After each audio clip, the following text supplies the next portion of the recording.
Hey everyone, I'm Jay. And I'm Sean. And we watched a movie. Or 2 or 3.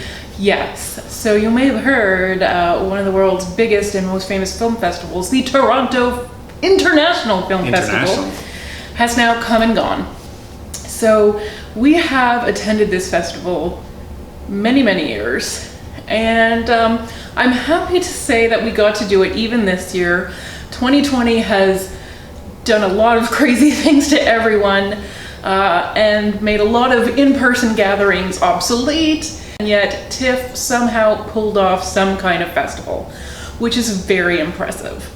It was a scaled down festival this year. Last year there were like 350 films. This year there were 50 films. They did well to get 50, I think, with yes, how few have actually been released. Exactly. And a lot of people withheld their movies from festivals because they're not sure they're going to premiere this year. And so anything that had any sort of Oscar hopes will wait to know for sure. So they don't want to waste their festival run if they're not premiering this year, which is understandable. It's a bit of a risk. But exactly, because you could have twice. Market, yeah. It is, and you could have twice the competition next year, or 3 times the competition. We never know how these things are going to go. So some things did come out. Some things really good came out. The Venice Film Festival ran as usual. Of course, Venice is in Italy. We have attended the Venice Film Festival. Yes, we have. Very nice festival. Gorgeous, because it's in Venice. Yeah. But it's organized a lot differently than TIFF. TIFF is extremely audience friendly. It wants everyone to be able to go. Whereas Venice is really more for press and industry. So they have enormous fancy red carpets. Like Cannes, they have a dress code. But there's not a lot of just regular people, which is fine because Venice couldn't really handle that. Toronto is like, the industry loves going to Toronto because the pressure's off. It's not just about the prizes. They have a People's Choice Award, which often ends up being a future Oscar nominee. Yes, yeah, it is.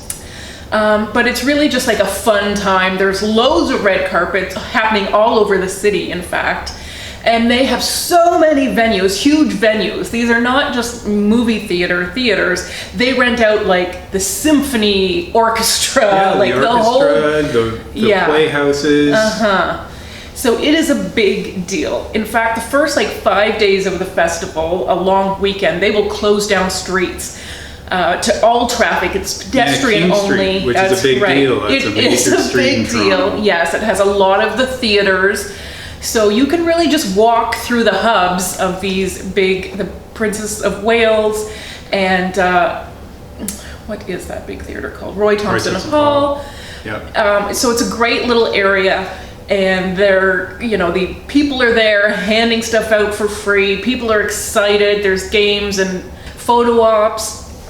And then there's tons of red carpets happening. So normally, I am in a theater all day long. For the press, they just rent out a whole movie theater, a Cineplex movie theater.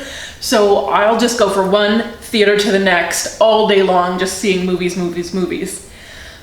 Which is probably the easiest job, because Sean has the hard job of running to all of the other venues where they're having big red carpet premieres, because all of the celebrities are there and Sean has to take their pictures. Yeah, and it can be a little spread out because it's not just on Festival Street. That's they also right. go up Yonge Street as well. There's some theaters over there, which is, and they can be an hour-long commitment minimum, really, to get a good spot, and then you get locked into the pen. But you have gotten some fabulous photos. Yeah, well, they come right next to you. Yeah, so and Sean has made a lot of friends with like autograph hunters, right? Because they have you see the same people every year. Yeah, they just have on a sheet of cardboard with their Sharpie. They're ready to go. They hold it out. They're professionals, they're hounds. Yeah.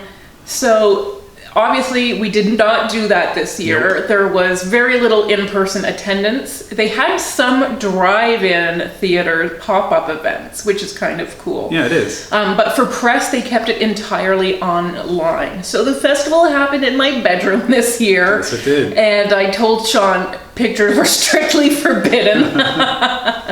But we still got to watch lots of movies, and I can't wait to tell you about some of our favorites and some of my least favorites. But we're going to start with a favorite. This actually had its debut in Venice. It did very well there.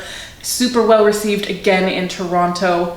Unfortunately, Telluride was canceled this year. So those three are big festivals, Oscar qualifying festivals, and they usually run overlapping like August, September, early September. Yeah, they'll be over a period of 2 weeks. Yes. All three of them, yeah. That's right. So it's hard. It's very, and the year we did Venice, we came home and then we did TIFF. So that was like, resist. It I wasn't know. Even planned. It wasn't planned, but we did it anyways, yeah. and it was crazy, but you see a lot of good movies. Yep.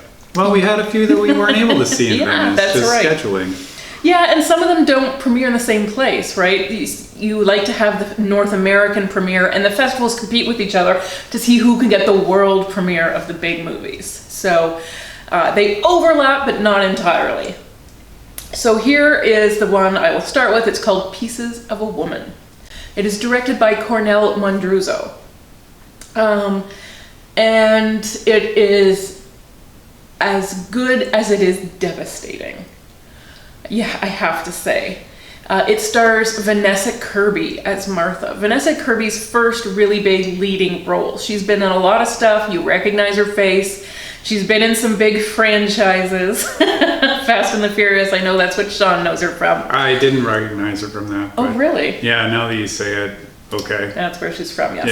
Yeah. So this is her big first starring role. Shia LaBeouf plays Sean, her husband, or boyfriend, I think, actually. You can't commit. It's not really important.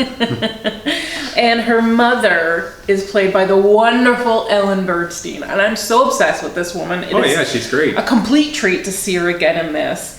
But her mother is not an easy woman. No. So we meet them, and they're towards the end of their pregnancy, Sean and Martha. And it's the first baby for them. They're thrilled, they're excited, they're nervous, don't know what's gonna happen. And it's a little rough because they're at a car dealership where her mother has to co-sign on the loan for a new minivan. So we know that this mother does not really like Sean. No, she's she doesn't. hard on him. It's Shia LaBeouf. I don't know that a lot of mothers are super happy to have him around. Okay, well this one is pretty vocal about it. There's not really a lot of doubt in anyone's mind. She doesn't think he's good enough for her daughter or for her family. She is kind of a snob. Oh, she's very much He's a like snob. a laborer, but he has a job. He does. But she thinks he doesn't provide enough for them. Well, because she can provide more because she's super Yeah. wealthy. Yes. So, not a fair fight, but whatever. So then it's DDay. It's time to have this baby. Probably not that nice to compare it to DDay, but let's face it.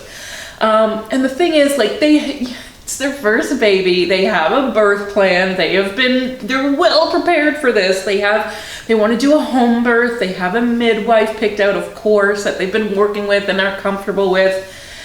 But you'll hardly believe this. Some other selfish pregnant woman is hogging the midwife with her own extended labor. So they have to go with a backup. Yes. So the backup midwife, her name is Eva. She is played by Molly Parker. So she comes in and she knows, like, I am not your first choice, but let's be friends. Let's get this baby out. I know it's your first. And so we actually spend, aside from the car dealership, the first 30 minutes of the movie in labor with Martha.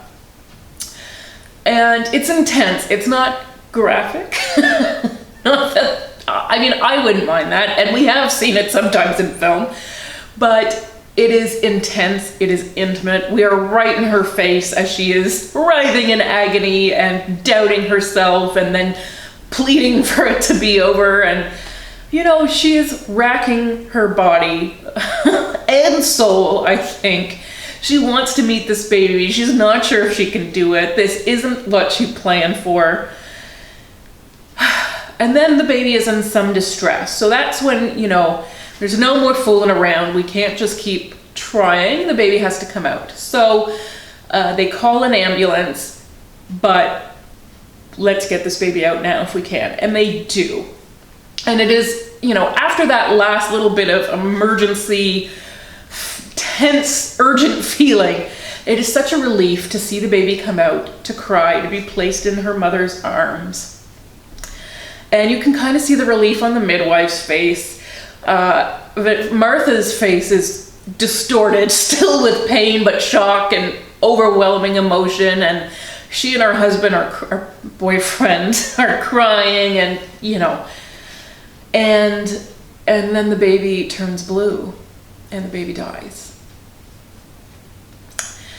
So that is what the rest of the film deals with.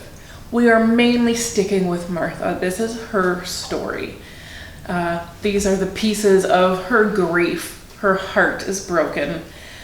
And the thing is, it's really wonderful how we can see this baby come into the world, and it's super tragic then we see the baby leave the world.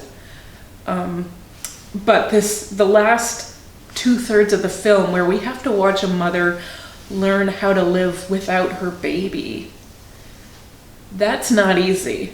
That's not easy. So, it is super emotional, this film. Yes, it is. Even, when we see her and she is numb to it, and then sometimes we see her totally breaking apart because of it, angry, jealous. I mean, she is still living in a world where other babies are not walking around, being strollered around, where pregnant mothers are still buying tiny little onesies. It's really rough. And then family friends at the supermarket are stopping her to talk about it. And, she has to go back to work because you don't even get mat leave if the baby died. And she is still expressing milk. So it is devastating. But in terms of a performance, it's hard to beat. Yes. It is very hard to beat. Our next one will tell you about Vanessa someone who's Kirby's going movie. to really challenge her, because there are some great performances at TIFF this year, but this is one of them. Yes, for it is. sure. And yes, it is Vanessa Kirby's movie, and she is commanding in it.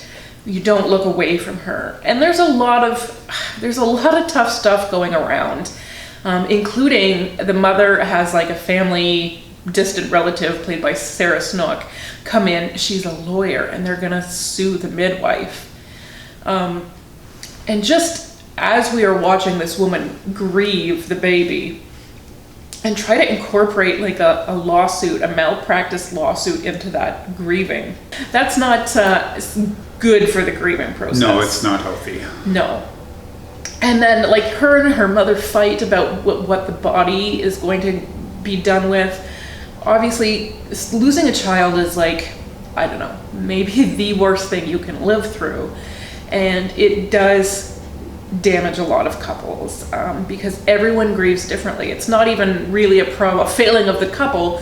It's just that is the biggest grief you will ever face, and nobody grieves the same. So yeah, sometimes it can really bond people, but a lot of the times it tears them apart. And we definitely feel her sense of isolation, even as her boyfriend and her family. She has a sister in this film, played by Iliza Shlesinger, and I think her husband is played by Benny Safdie. The Safdie brothers who directed Uncut Gems.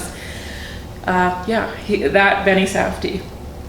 So she does have support in her life, but I mean, nobody is going through what she's going through. So it is a very difficult thing to share. And it is a very difficult thing to watch. When you say, it's so compelling.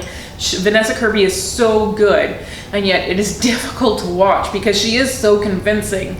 And I think we all kind of have that feeling with a deep grief like that. We have a hard time knowing how to act around people who are in mourning.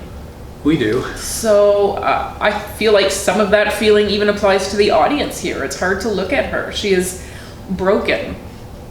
And no one can really tell her how to put the pieces of herself back together. She's got to do that on her own. So I think that Martha in this film fumbles and stumbles quite a lot on her path to healing. But I think that Vanessa Kirby's path to Oscars is going to be pretty sure-footed. I think she is a shoo-in for a nomination. She's definitely going to get nominated, absolutely. And she would in any year. I don't think that's because of that's the lack thing. of movies. This is a very, very strong performance and a career maker for her, I'm sure. Absolutely. So you liked this one? I feel I enjoyed the performance. I think the script stuff was sometimes a little unrealistic. The law stuff especially I had some problems with. You always do, yes. I did. I didn't think the case against the Midnight Midwife was as strong as it was portrayed in the movie, especially the criminal side of it. I think that would have been better left out because we see the process at the start. As you said, we spend a lot of time in that room. The midwife is not acting criminally here. We can argue about whether there are other things she should have done differently, which sure, that's the civil case, but we're not going to throw her in jail for a baby dying. That is sometimes unavoidable and happens in hospitals too. Yeah, exactly. Okay, well, I mean, it's hard to say that you enjoy watching a movie like this, and yet I still feel like I did because the craft of the movie was so excellent. The performances were way above par. It was really something to behold, and I think it does touch you somewhere very deep. It's not cheap. It's not trying to be emotionally manipulative. I mean, she doesn't shed as many tears as you would think. Like, she is a pretty stoic person. She's very but of course also numb with grief and almost having to put it on hold because her boyfriend and her mother and then the case are all demanding of her time and going back to work and healing her body. There's a lot of things that she has to kind of do instead of healing herself. So I thought it was really fantastically layered as a performance and as a character, which we do not often see. And I think it's a good thing to talk about because this is one of the things that as a woman and as a mother, obviously no one wants to ever experience, and those things often, you know, take place away from the public eye, and emotionally a lot of that grieving happens just in dark rooms, and we don't get to talk about it enough, but a lot of people are carrying around pain like that. It's very difficult. So I think this is definitely a movie to watch for. It was bought at TIFF, so that's another side of film festivals. Some of them are there to qualify for the Oscars, some of them are there to garner attention, and some of them are there to attain distribution. And this one did. Netflix bought it for quite a lot of money. Netflix was really, we didn't know if anyone would be buying at festivals this year because it's been such a tough year.